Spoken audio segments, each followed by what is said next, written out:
Good evening. It's just after 8 o'clock and here are your latest GB News headlines.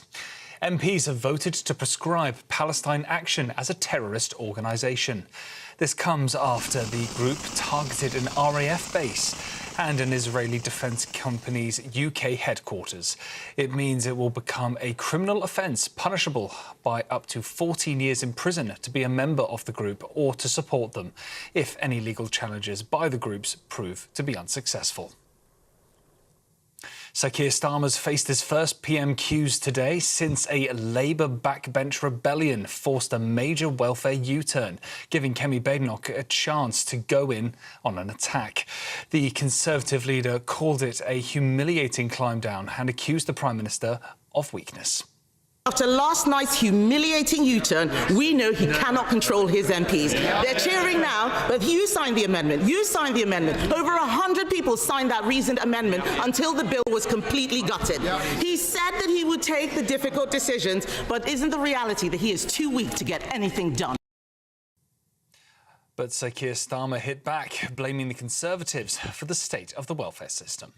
They broke it. And it's the same as the NHS. What did they do? They broke it. Same as the economy. What did they do? They broke it. They broke everything that they touched. And now she describes the broken system that we are trying to fix. We're fixing it. We're clearing up the mess that they left, just like we're clearing up the NHS and the economy. Sean Diddy Coombs has been found guilty of transportation for prostitution, but cleared of 2 further charges. The music mogul was found not guilty of racketeering and not guilty of sex trafficking ex-partner Cassandra Ventura and another woman referred to as Jane, but he was found guilty of transportation to engage in prostitution related to both women. He is yet to be sentenced. Murder Squad detectives have passed new evidence to prosecutors, raising the prospect of further charges against child killer Lucy Letby. The CPS is now reviewing the file, which relates to more baby deaths at hospitals where she worked. It comes as 3 former bosses at the Countess of Cheshire Hospital were arrested for suspected gross negligence manslaughter. Letby is already serving 14 life terms for murdering and attempting to murder babies between 2015 and 2016. The Ministry of Defence has confirmed the former head of the Royal Navy has been sacked following an investigation into his behaviour. An MOD statement said Admiral Sir Ben Key's behaviour was found to have fallen far short of the values and standards expected of service personnel. In response, Admiral Key said he fully accepted the decision and was very sorry to those he hurt. A new report reveals the major fire that shut down Heathrow Airport was caused by a fault first detected 7 years ago. Moisture was found in 2018 inside a key component at North Hyde substation, but maintenance was delayed and then later cancelled. Ofgem has now launched an investigation into potential licence breaches by National Grid. Heathrow called the outage catastrophic and blamed a failure to maintain critical infrastructure. Well, those are your latest GB News headlines for now. I'm Lewis Mackenzie. More from me later on. For the very latest GB News direct to your smartphone, sign up to News Alerts by scanning the QR code or go to gbnews.com/alerts.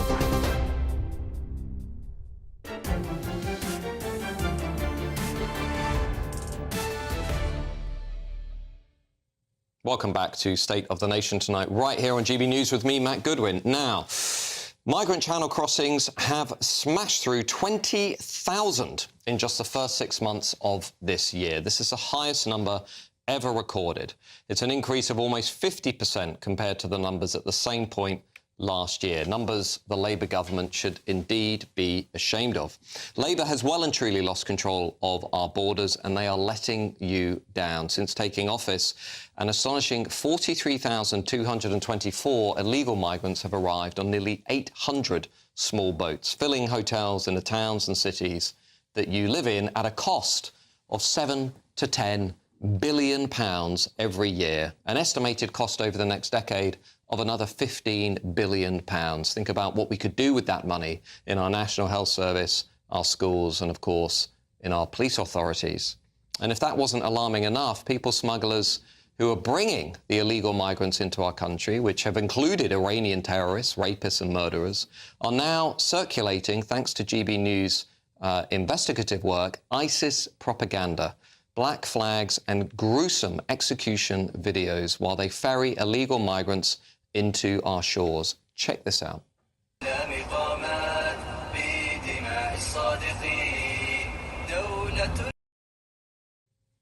Now, we are talking here about terrorist sympathisers helping people enter Britain illegally. And what's the government doing about this?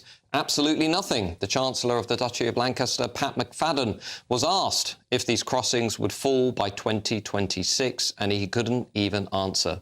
Indeed, forecasts suggest that another 50,000 illegal migrants will arrive in the UK by the end of the current year. This is absolutely outrageous. Labour has no plan.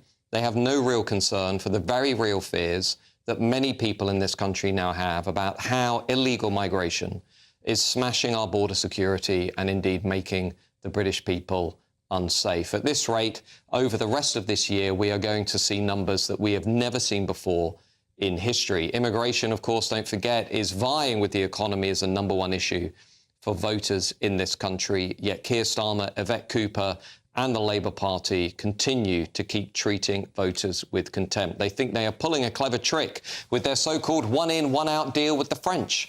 But that would still mean the same number of illegal migrants coming into this country. They boast about closing hotels, but actually the migrants are still here, and they're now being housed in RAF bases and HMOs, houses for multiple occupants, where between 20 and 30 young men, often from Islamic nations, are crammed into small houses that are meant to just have 3 or 4 bedrooms. I saw them myself in Runcorn and Helsby.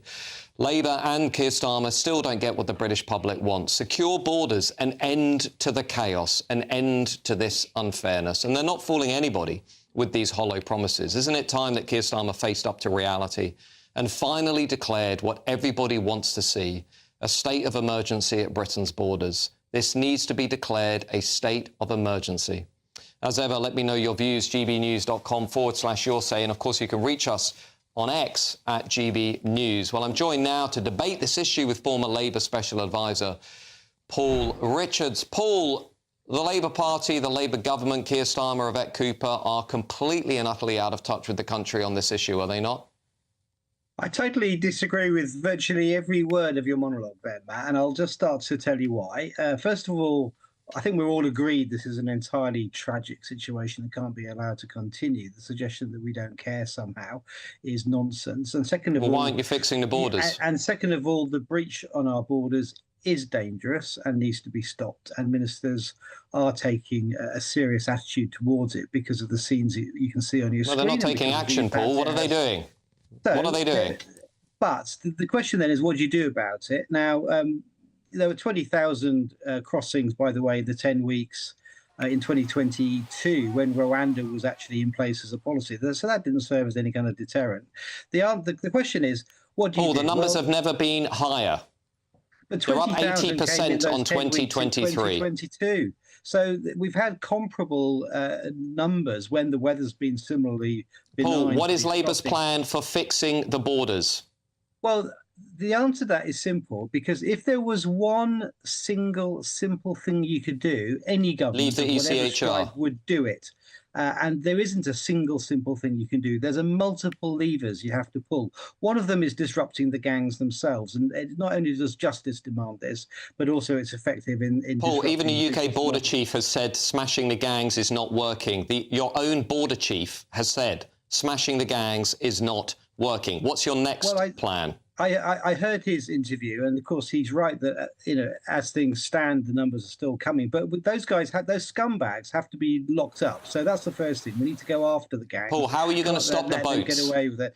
Second of all, we need more French cooperation. So we need more gendarmes on the beaches, because there are lots of examples where the beaches are just not being policed on the French side, and we need to disrupt the supply of boats well before they get anywhere near places like Dunkirk. Paul, why are you giving illegal migrants private accommodation and private housing? Why are you giving them cash cards and smartphones when they arrive in the UK?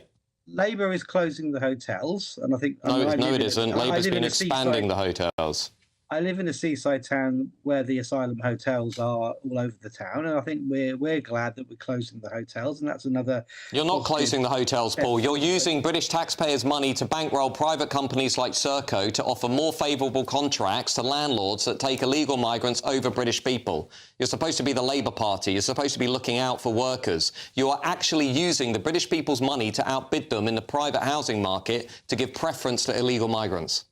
Well, we saw the raids even this week when we went out after some of the people who are illegally employing some of these folks. So we know that's another way to disrupt the incentives and get rid of that.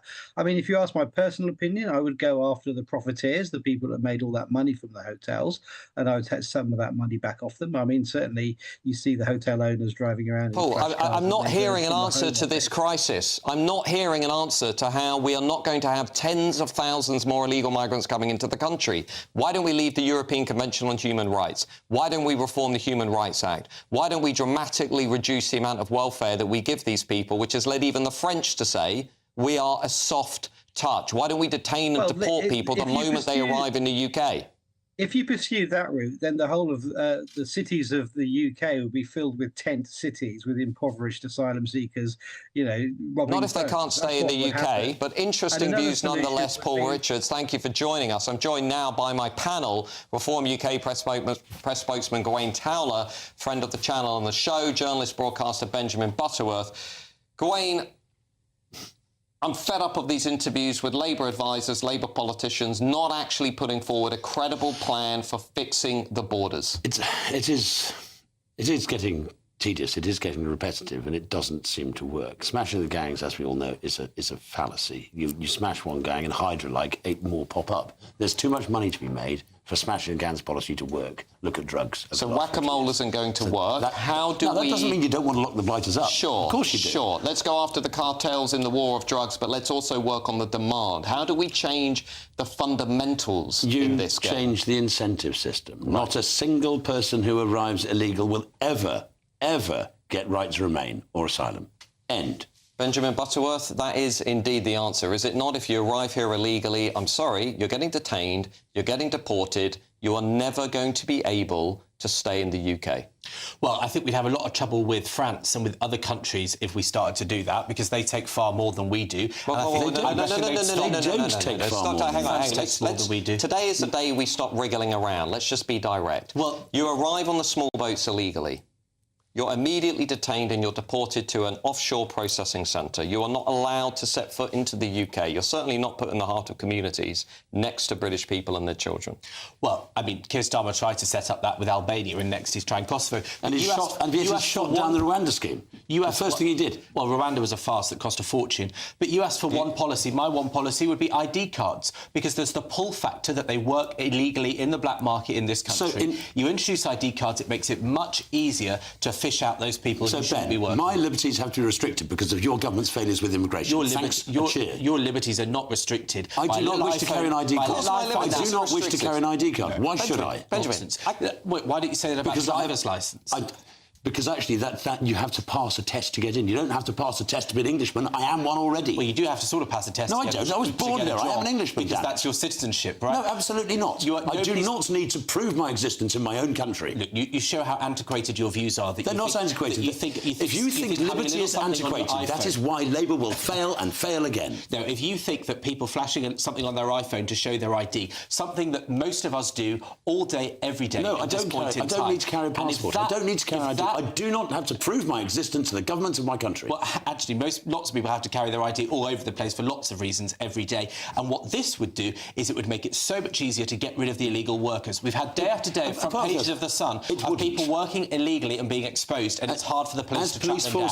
ID cards as police forces have regularly said that IDing somebody isn't the problem, it's catching them in the first place. ID cards, they get faked, and you know they will be. As soon as you go to system, it is faked.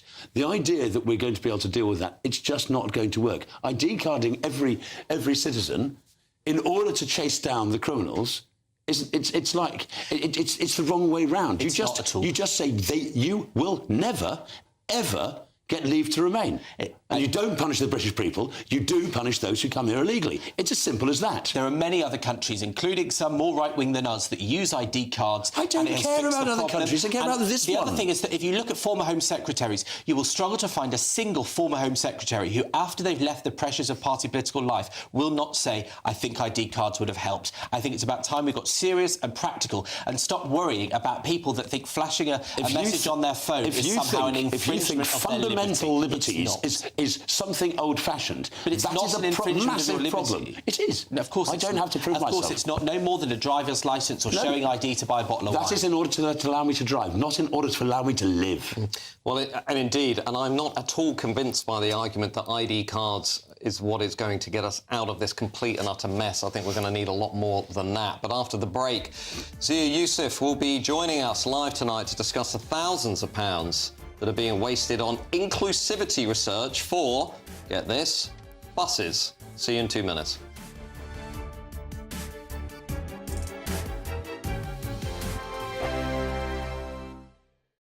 It's Patrick Christie's Tonight, and here we do things differently. It's explaining the absolute madness of this, doesn't it? It's explosive. I mean, this is very good. It's lively. 850. Your government sat there, Sean, and it did nothing. It's controversial. And the Middle East has been in turmoil since before I was born. It's everything you need to kickstart your evening. Everyone's had their Weetabix tonight. I love to see it. That's Patrick Christie's Tonight, weeknights from 9 p.m.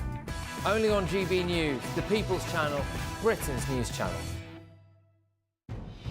Good afternoon, Britain. Weekdays from midday. Yeah, so I got the news on 4th of April, right in between GB Team Selection Series, which hurt even more because I was leading in the points. But all of a sudden, I get a phone call being told you're banned from attending any Pal UK premises, banned from speaking with your teammates or staff, which was the most brutal part of it, and suspended, or whatever word you want to use.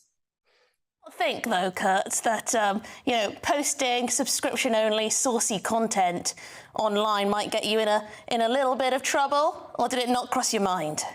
No, for sure. But I want to make it clear that I have tried things in the past. I've been living life on the edge so many years. We moved from Latvia in 2010, been living life on the edge since then, done everything from working freelance long into the long nights, working at the Amazon warehouse. I have seeked out other alternatives, but in December last year, I got to a point of realization where I thought, is it worth it, or can I find an alternative? And I knew of other GB athletes doing it. I didn't think it was going to cause outrage like this. Yeah, because I was thinking, a nice chap like you, who's obviously very talented with your sport, you could make some money doing, like online fitness training or personal training and things like that don't involve, getting your kit off.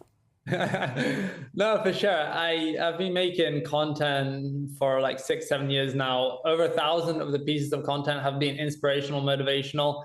I've visited over 30 schools in the UK, going to the hardest parts of the UK, inspiring kids from underprivileged backgrounds to get into sport. I've tried that, but I don't know. I found that in this day and age, unless you are smart or find some little controversial thing you can hold on to, it's going to be hard to get attention and sponsorship. GB News, the People's Channel. Hi, I'm Michelle Dewberry, and my show is your opportunity to cut through all the noise and dive in headfirst to some robust debates. Ideas clash. Situation, isn't it? Because the failure is... You're deliberately avoiding my point. Nothing's held back. And if you think this is the end of it, wait for more. And we do not shy away from the difficult stuff. Sometimes I want to shake people and say, if only you understood. So join me on Jubes & Co. weeknights at 6 p.m, only on GB News, Britain's news channel.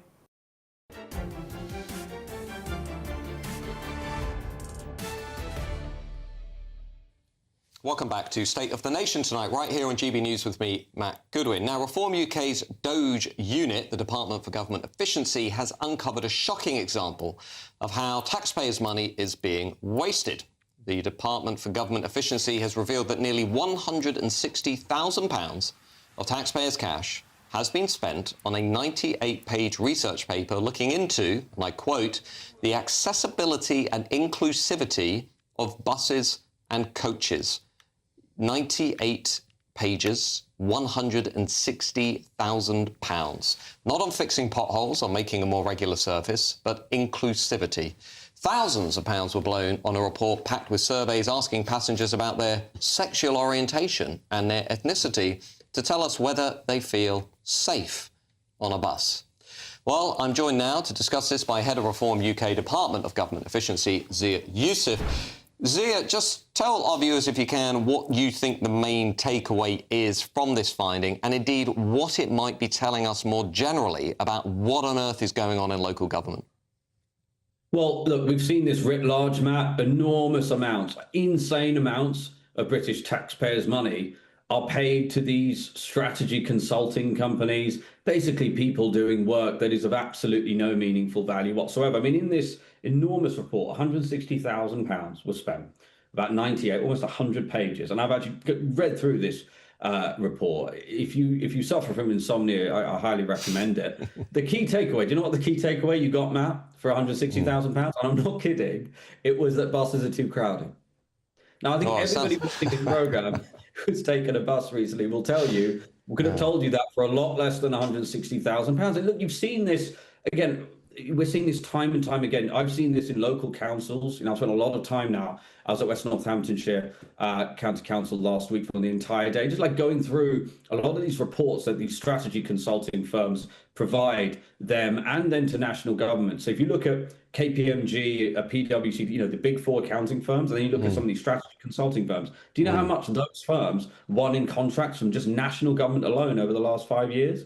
8.5 billion quid.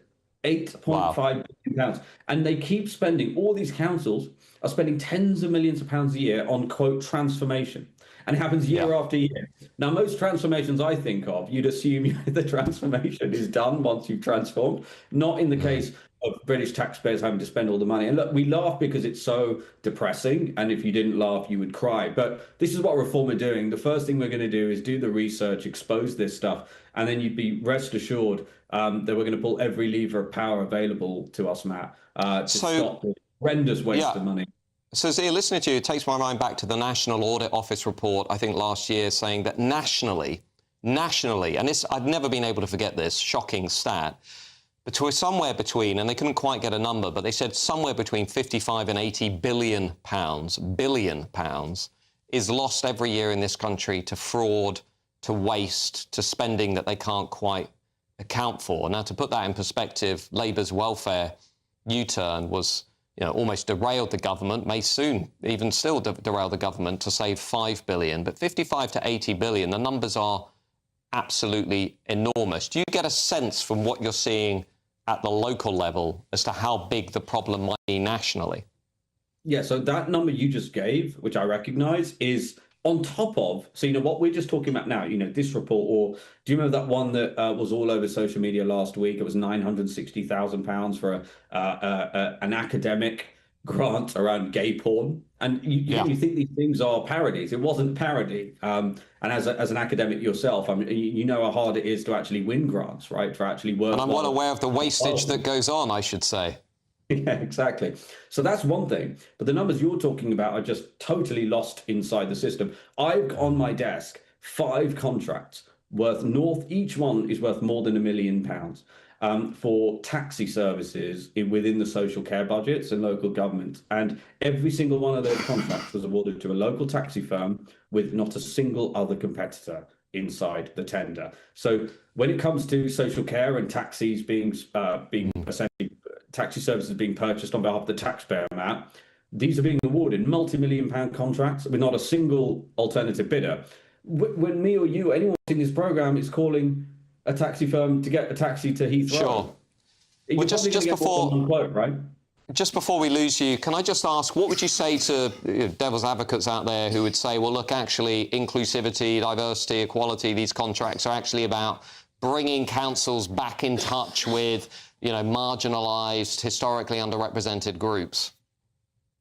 I think we've just got to go back to basics and say, look, most of these councils are self-bankrupting Ponzi schemes. I put that on social media. That is exactly what they are. They have no ability to make meaningful decisions around things like social care, which is the lion's share of their budget. They don't have enough money to do it. And yet they are awarding enormous amounts of money, again, to these non-entities doing pointless research and, you know, talking about inclusivity. And again, let me reiterate, £160,000 for 98 pages to conclude brilliantly that buses are too crowded. I'll let that speak for itself. Well, indeed. Well, that was Head of Reform UK Doge, Zia Youssef. Thank you for joining us tonight, Zia. Let me just turn back to my panel, Gawain Towler and Benjamin Butterworth. Benjamin, Zia's got a point here. There's an enormous amount of waste in the system, and the more that you start to peel back the layers and the more that you really start to look at what's going on in local councils, it seems that there is some truly staggering amounts of waste that have been percolating in the system. I'm sure there is waste, no doubt about it, but I don't think that bus story is an example of it.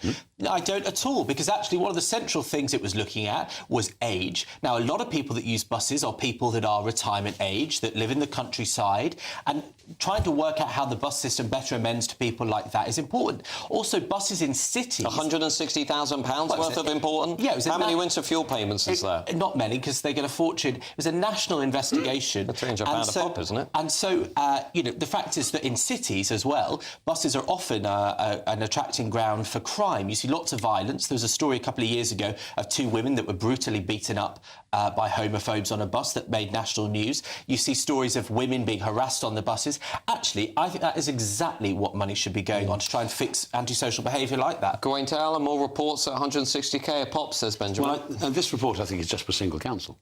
It's not across the board. It's by a national body, I know that. But the point is, if you want to crack down on crime on the transport, you invest in the transport police. There are ways and means of doing this. This report, as Zia slightly comically pointed out, all of that, and what do we find out? Buses are overcrowded. Everybody knows. You just talk to the bus driver. You just speak to the bus driver and say, how's the bus route been today? Easy. You don't have to spend. And the point he's making, this report is a specific case, but the point he's making are the consultants who are getting the money. They don't actually add anything to the taxpayer experience, the ratepayer experience at local council. It won't. What will they do? Oh, the buses are crowded. Now what do we do? Well, we're not going to put extra buses on that route because we don't have the money. So we'll spend the money, we'll discover the buses are crowded, which we all knew, and they won't make any changes. The point is there is what I think is a very dangerous group of organisations, private companies, that has affixed themselves to the teat of the taxpayer. And be they the taxi firms or be they consultants of this sort, these people, they're not actually private sector anymore. They're quasi-private sector. Yeah. Now, Benjamin, Gawain's got a point. There is whether you call it the blob, whether you call it the swamp, whether you call it the quangocracy, let's be frank, there is a proliferation of organisations that are not accountable to the British taxpayers out there, who are being funded to enormous levels to deliver outcomes that we're not really sure what those outcomes are. What Reform are saying is a bit like Argentina's Javier Milei. Let's take a chainsaw to this and let's pass the savings back to British taxpayers, invest them in frontline services, GP surgeries, policing, NHS, whatever. I mean, that message is going to resonate. I think where Gawain has a point is that we live in a data-obsessed age. Everything has to be quantified, everything has to be on a spreadsheet, and yet that's not the same as fixing problems. I think you see it in the public sector, but you also see it in the private sector all the time. You know, where there's famous examples where hotels have got rid of the doorman that greeted people to save a couple of grand, but then they lose all their customers because the quality of the service goes down. It's that kind of attitude. We live in that age. Well, we can do without some of these reports. But the valid point is that you have the report so you can quantify the problem. That's what PwC is there to do, but then nobody fixes the problem.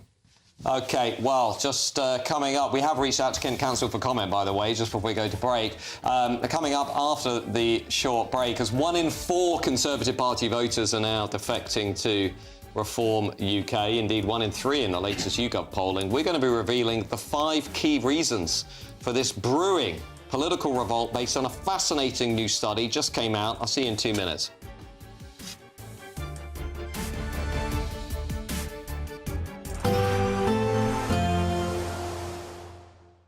Dinner under the stars tonight? That reminds me of our travel insurance. You mean All Clear Skies? All Clear Travel Insurance sponsors GB News travel destinations forecast.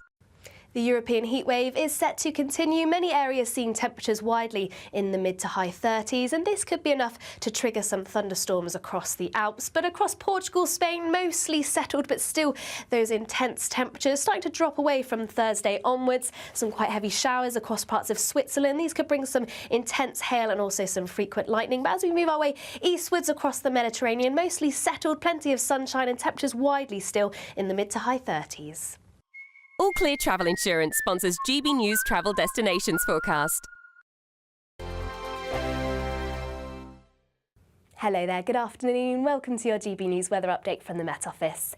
Any thundery showers soon easing away this afternoon, leaving a mostly dry evening and feeling a lot cooler and fresher compared to recent nights this week. But this afternoon, where we see the bulk of the showers, that's all due to this frontal system just moving away from the east and northeast of Scotland and England. So for a time still, yes, some heavy thundery showers soon easing away, and this should lead to a largely dry and clear night for most. But we'll soon see a return of the cloud and also some showery outbreaks just starting to move into the northwest, so pushing into western parts of Scotland and Northern Ireland through the early hours of the morning. But for many, a much cooler and fresher night to come, lows reaching around 8 degrees Celsius.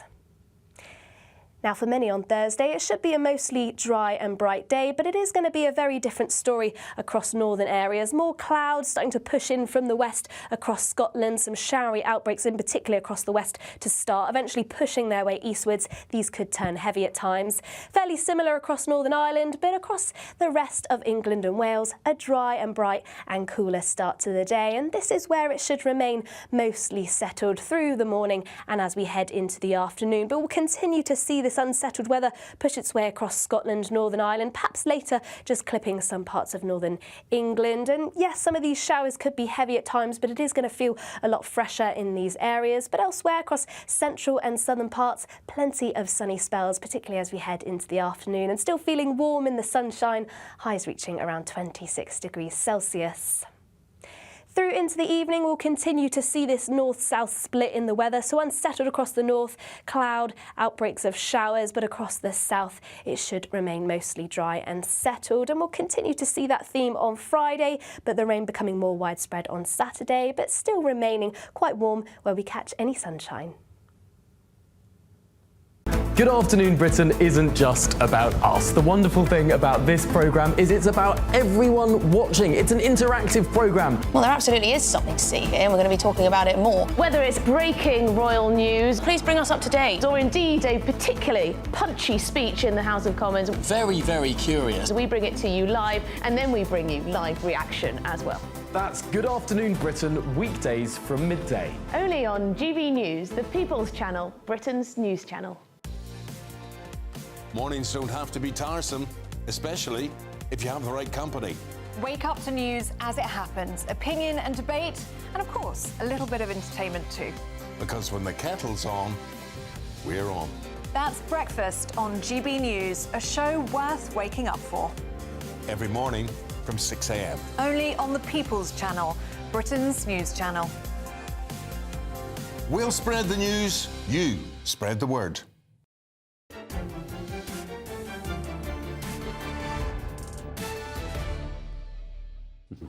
Welcome back to State of the Nation tonight, right here on GB News with me, Matt Goodwin. Now, some bombshell new YouGov polling, and you know I like to talk about polling, has revealed that 1 in 4 2024 Conservative Party voters are now switching to Reform UK, the party clearly leading the national polls. But the reasons why they're switching, I think, are even more fascinating. Some of the key reasons include the fact that Reform's values are closer to voters, that Reform are better placed to win the next general election, and they stand up for voters. But the biggest reason of all, with the majority of the voters agreeing with this statement, I trust Reform UK more than the Tories on the issue of immigration. Well, to discuss this, I'm joined by my panel, Reform UK spokesman Gawain Towler and journalist and broadcaster Benjamin Butterworth. Benjamin, you look at that survey, what is fascinating, the number one reason by a mile is immigration. Now, Jimmy Carville once famously said to Bill Clinton in America, Democrat strategist to the president, it's the economy, stupid. I mean, it's immigration stupid now. I think there's truth in that. Also, the economy and immigration are heavily interacting. People feel their wages are undercut. People feel like they can't get jobs in some parts of the country. So obviously they're related. But actually what I thought was interesting was that 41%, I think it was, the second highest reason, was that they thought that the other parties were just worse. Yeah. And one of the least favourable options was that they thought the Tories were too left-wing. And so I think this polling tells you two things. One, it tells you the strength of Reform's vote, because it looks like the immigration issue isn't going to be fixed at any pace. I think it's the new Brexit. But it also shows you the weakness of it, which is that they are basically a none of the above option. And so if a party, Labour or Tory that is, were to get its act together, I think that Reform would find a significant chunk of its report crumble. Well, Gawain Towler, obviously you know, have a dog in the race, we should probably point out, but I mean, Labour and Conservatives, could they ever get their act together on immigration? I think it's highly unlikely. The idea that anybody trusts the Conservative Party on immigration after the last 14 years, it must be for the birds, having lied and lied and lied again in every election. So this is hardly surprising news. But there's a risk. Switched. Remember, this is just Tories for Reform switches. Sure. So can the Tories get their act together? I just don't think they can. But there's a risk in this for Reform, before we go back to Benjamin, that actually if Reform don't deliver on that immigration issue, we might well have a bigger problem in this political system in terms of people saying, right, I'm going to withdraw my support for everybody. Without a shadow of doubt, to my mind, the greatest threat that we face is not, and the hardest task we face, is not getting elected. It is delivering on the policies that we get elected on, and that includes the immigration one. Yeah. Now, Benjamin, you were just saying, well, the parties could get their act together. Kemi Badenoch, she's given a couple of set speeches on immigration, doesn't seem to have made much of a difference. Keir Starmer given a big set piece, you know, we're at risk of becoming an island of strangers, and he said, oh, no, actually, I regret that. I shouldn't have given that speech.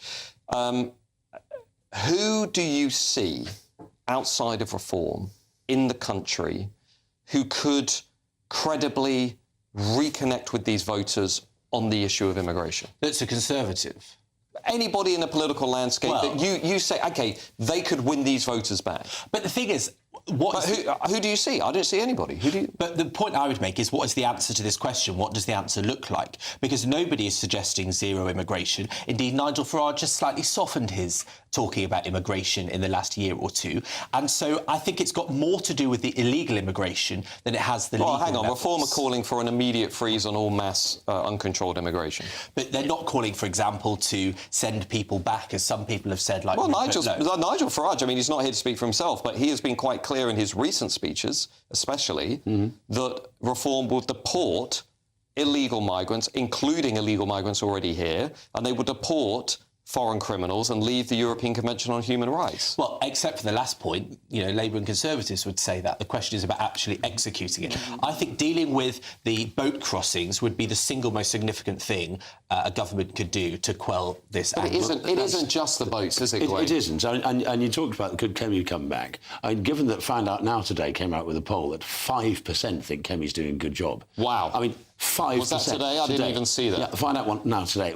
It is just... It's like how do you recover from that? 5%. Basically, Lazarus had more blood in him than Kemi Badenoch when it comes to recovery. I do wonder about these polls, though, when I see 16% of Brits saying Labour is doing a good job in government, which makes me wonder, are 16% of Brits on hard drugs? Well, I mean, there was also a poll that said that only 1.6% of Labour members want Labour to move to the right. So finally, I'm in the 1% in that category. But, you know, when you've got things like 5%, I mean, literally, you know, Putin and Kim Jong-un get higher polling numbers than that. You could have that a fake puts name. In context how absurd a fake name would get just as much. When they sometimes put a fake name in these popularity contests, a fake name would get 5%. It is devastating. Keir Starmer's popularity today, I looked at the polling, his net rating is minus 50-something, which is 54. Basically, you know, Prince Andrew territory, right? I mean, this is one of the most unpopular prime ministers that we have had in recent history. Nobody ever says that in Westminster because, let's be honest, a lot of people in Westminster are sort of instinctively pro-Labour, but he's one of the most unpopular prime ministers we've ever had.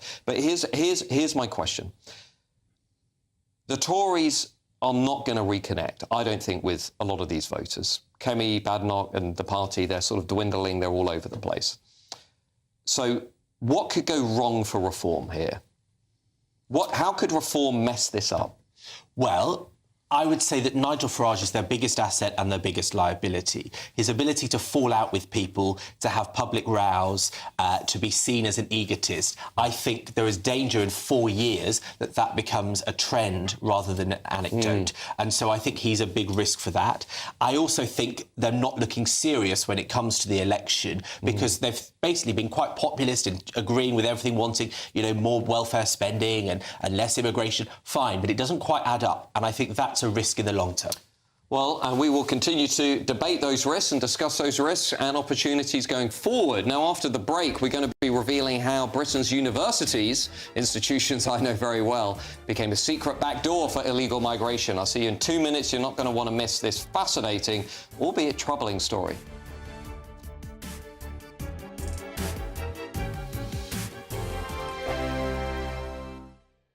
At GB News, we love to hear from you, our loyal community. So drop us a line at gbnews.com/yoursay. There you can talk to each other and also to the presenters live on air. gbnews.com/yoursay, because GB News is your channel, Britain's news channel. From the school run to the home run, watch a new show for all of Britain. So he can say whatever he wants. A straight talking show where all voices are heard.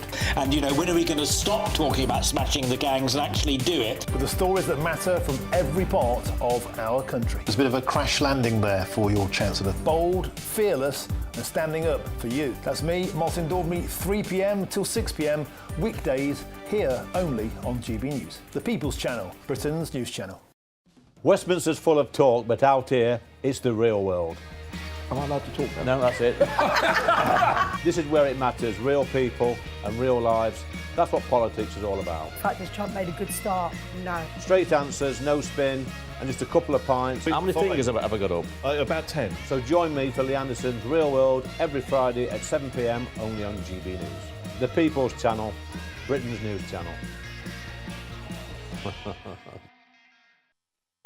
You want to know what's really going on in the corridors of power? Labour don't know what to do with you half the time, and that makes you quite lethal in the chamber. Get behind the headlines with Chopper's Political Podcast. Join me, Christopher Hope, as I sit down with the great and the good of British politics. We'll see where this ruling takes us. These are the stories shaping our nation. Chopper's Political Podcast, available now on all platforms. Listen in and stay ahead. Exciting news. Every Friday, my Patrick Christie's Tonight Show is going to have a twist to it. We're welcoming some special guests. You. That's right, on Fridays I'm going to be doing my show in front of a live studio audience because this show is about you and what you have to say. It's going to be the same big debates, same big topics, same big opinions, but every Friday night at 9 p.m. you are invited to come on down to Patrick Christie's Tonight to be a part of the action. Only on GB News, the People's Channel, Britain's news channel. Join me, Nana Akwe, for an informative, interactive news programme with a difference. It's fun. No, he didn't say that, Dave. I'm so surprised. I think there's an element of truth to that. Join me from 3 p.m. every weekend, only on GB News, Britain's news channel. In the GB Newsroom, we bring you the news as it happens. With our team of dedicated journalists across the UK, we're ready to keep you up to date with what's happening every half an hour, every single day. Bulletins here on GB News, the People's Channel, Britain's news channel.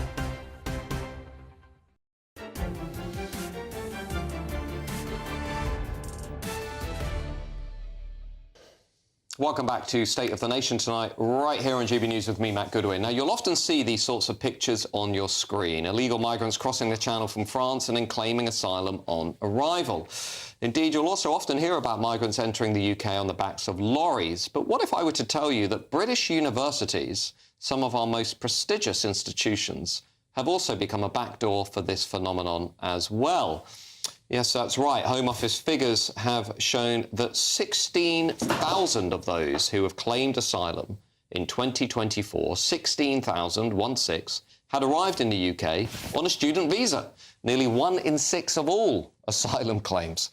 And so the think tank in Westminster Policy Exchange has suggested forcing foreign students to pay £10,000 up front to crack down on this growing crisis. Well, to discuss this, I'm joined now by the Research Director at the Centre for Migration Control, friend of the channel, Rob Bates. Rob, I was in the universities for 20 years. I know that many people are gaming the system, but just for people out there who might not be familiar with how this might actually unfold, could you just talk our viewers through how on earth asylum seekers might use the universities to game our immigration system? Yeah, so I think a lot of people think the asylum system basically means small boats, but actually those arriving on the English Channel route is only less than half of those that are actually claiming asylum. What we see far more often is those individuals that arrive on work visas, or in this particular instance on student visa routes, are using effectively the leniency of the legal migration system and the very low checks and balances and the threshold which has been lowered by successive governments, and it gives entry-level visas far too easily to then get their foothold in the UK, and then once they're present on UK soil, to use that as a basis for an asylum claim. And we see it again and again and again of an individual that's come here to study a very low-grade course at a very poor university saying, well, things have changed since I arrived in the UK beyond my wildest imagination in my country of origin. And thus, if I was to go back, I'd to be faced persecution, I had to be thrown in jail, I had to be facing inhumane conditions. And thus, what we actually see is the asylum system really is accommodating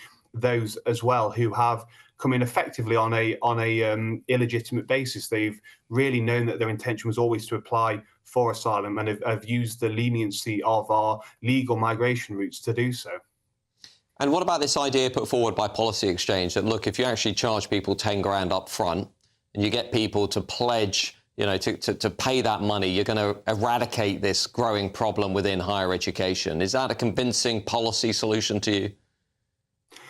I think it would deter some. I don't think it would be the absolute silver bullet to a problem. But of course, basically what's happened with the higher education system since the Conservatives introduced a ridiculous target of 600,000, that's not a cap, that's what they want to see as the absolute minimum of foreign students in the UK, is that universities have been able to offer certain benefits, they've been able to offer certain plans that have allowed individuals to come into the UK with no real academic credentials, no real ability to actually make themselves worthwhile in that higher education community, and have thus basically just been there to prop up the coffers of research in incredibly woke projects. I think, you know, we need and often failing universities, if we're being frank. I mean, a lot of universities are invested in a continuation of the status quo because it's become a bit of a Ponzi scheme.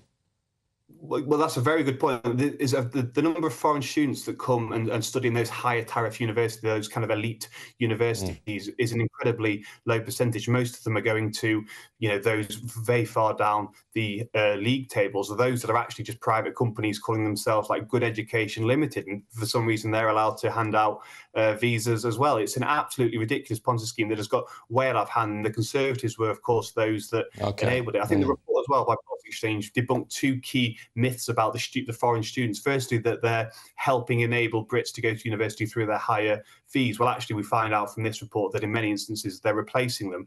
And the second is that they are offering such a wealth of financial resources to the university that they're then able to go and do greater things. Well, those going to the lower end of the university league table are paying, you know, making a profit of a couple of £100 for that university. So two big myths have been busted here.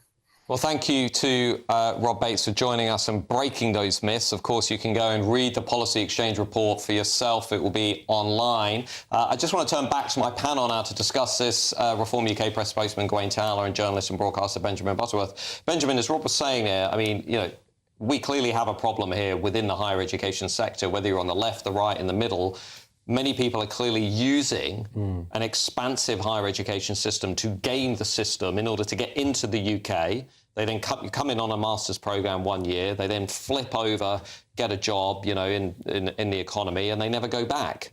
Yeah, there's no doubt about it that there are some utterly useless courses that people use as a way in. There's also a problem with people taking student loans that can be available, and then they reapply each year and get the money again, which the Education Secretary has spoken about already. So, you know, it's happening on a serious scale. However, we would also be shooting ourselves in the foot if we tried to turn away high-paying, highly capable, highly desirable people that come to some of our best universities. But it isn't one or the other, is it? We could also welcome people into, you know, Russell Group institutions, elite universities, while massively clamping down on the obvious fraud, and exploitation that is going on. And that would be my conclusion. But if you have, for example, a policy that says you should have a raw cap on the number of foreign students that could come, well, that would be a mistake, because I feel like you wouldn't get them in the right places. I went to the London School of Economics, which has a very high number of foreign students, and it's the highest, it's the number one ranked university in the country, and it has the highest earning graduates in the country. We want those people. Going to Alan? Well, I think there's a part of the problem is that for years now, universities have expanded and expanded. We have these ridiculous targets that 50% of all Brits should go to university, which have been growing since the Blairite period. The polytechnics became universities. The whole thing became this. And then the need for foreign students to keep them alive, to keep them going. In the end, I think we're going to have to see a cutback in the number of academic institutions of further education, higher education, because they are literally not producing anything of any value to the country. They do still cost the taxpayer a great deal of money. You've got people coming in like this, defrauding the system. The whole thing needs a complete shake-up.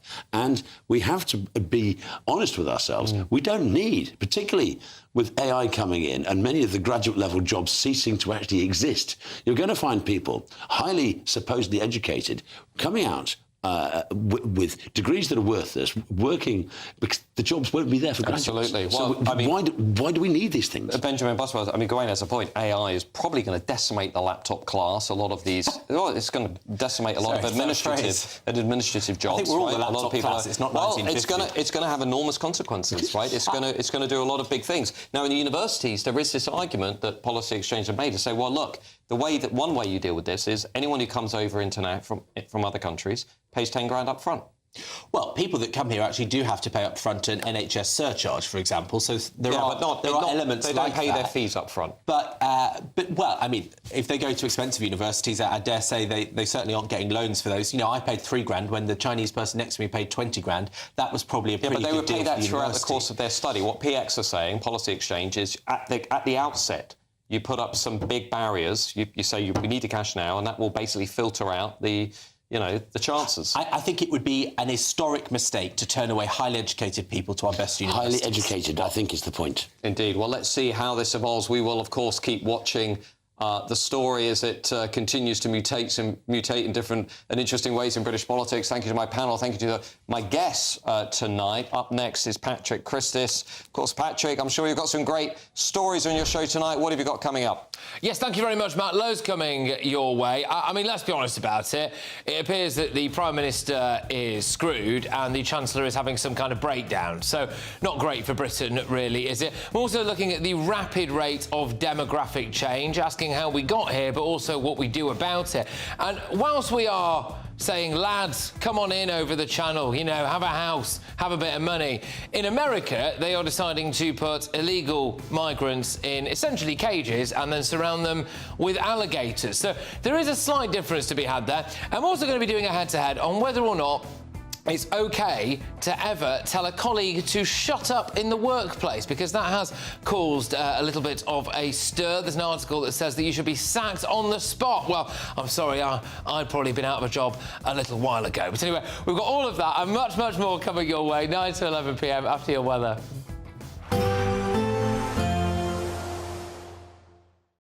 Expect a warm front, moving from the kitchen right through to the rest of the house. Boxed Boilers, sponsors of weather on GB News. Hello there, good evening. Welcome to your GB News weather update from the Met Office. Any showers we've seen this afternoon, soon easing away overnight, and it should stay mostly dry, feeling a lot cooler and fresher, particularly if you compare it to nights earlier in the week. Well, we'll see the bulk of the showers easing as across eastern areas of Scotland, northeastern parts of England, eventually allowing a ridge of high pressure to build. So for a time, it should be mostly dry this evening, but low pressure never too far away, eventually dragging in more clouds and further showery outbreaks into western Scotland, parts of Northern Ireland by the time we reach the early hours of the morning. But for most, it is going to be remaining dry. It's not going to be feeling